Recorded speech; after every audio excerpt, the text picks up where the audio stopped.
Sri Rama's son chant the poem. While Sri Rama was still king of Ayodhya, the great sage Valmiki composed this beautiful classic. The holy rishi composed 24,000 verses and divided them into 500 chapters and 6 books. In addition, he composed the epilogue. The work being completed, he reflected thus, "To whom shall I teach this classic?"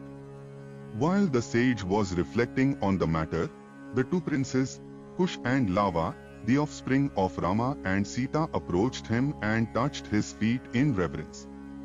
The great sage studied these two virtuous princes of mellifluous speech, who dwelt with him in his hermitage at that time.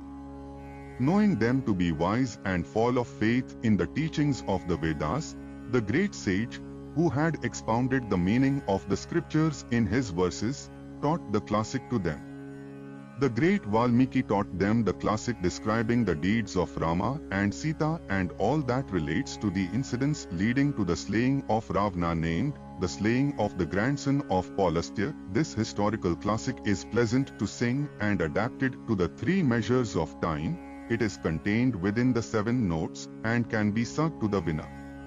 It expresses the various moods of love, courage, disgust, anger, terror, compassion, wonder, laughter and serenity. The two princes were skilled musicians, proficient in rhythm and melody, and had sweet voices. They were as comely to look at as Gandharvas. Endowed with godlike beauty, the two sweet singers, the reflected images of Sri Rama himself, constantly repeated the holy classic and committed it to memory. The two adorable and charming princes skillfully recited the holy classic, the Ramayana, which extols virtue, before the sages, the learned Brahmins and the ascetics, as they had been instructed to do.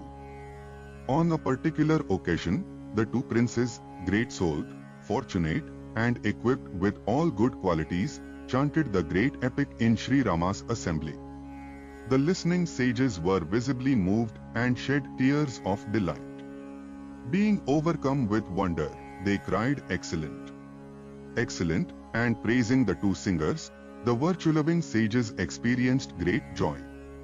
Showering praises on the brothers, they cried, "How melodiously you sing! How exquisite is the divine poem, the story of Rama!" Being pleased with the sweet singers, one sage presented them with loshtas, another with delicious fruits, a third with robes of bark and another with antelope skins. Some gave sacrificial thread, some vessels for collecting alms, others gave lawn cloths, kush grass, garments of yellow cloth, scarves and thread for binding the hair, sacrificial vessels, rosaries and axes. Others bestowed their blessings upon them, saying, "May you live long," and all acclaimed the author of the marvelous poem.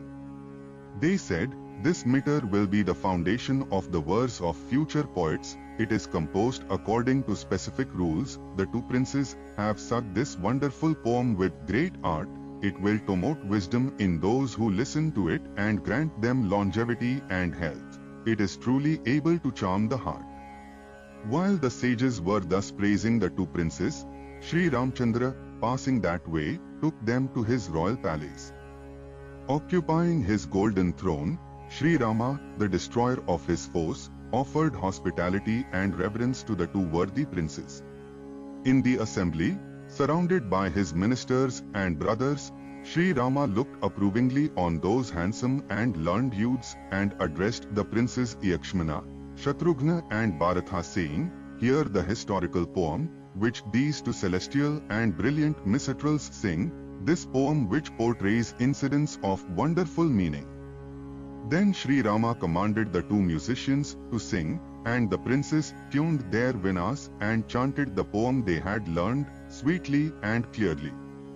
The whole assembly listened to the music, which was wholly gratifying to the mind and heart. Sri Rama said, "I admire the music and the verse sung by these two minstrels who appear to be endowed with royal attributes." In this way, praised and encouraged by Sri Ramchandra, the two brothers, demonstrating their skill in music, sang on. Listening to them in the royal assembly, Sri Ramchandra was charmed.